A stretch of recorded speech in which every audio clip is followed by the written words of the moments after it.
அவ சிவப்பு செம்பருத்தி போல, அவ சிரிப்பு செங்கரும்ப போல, அவ பேச்சு செந்தமிழ போல இனிக்கும் இனிக்கும். அவ முறப்பு சண்டியற போல, அவ வனப்பு மம்முதன போல, அவ நினைப்பு நெஞ்சுக்குள்ள தினமும் இழுக்கும் இழுக்கும்.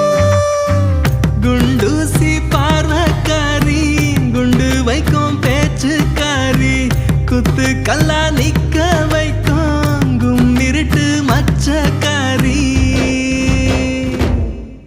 அவ கண்ட கால சுண்ட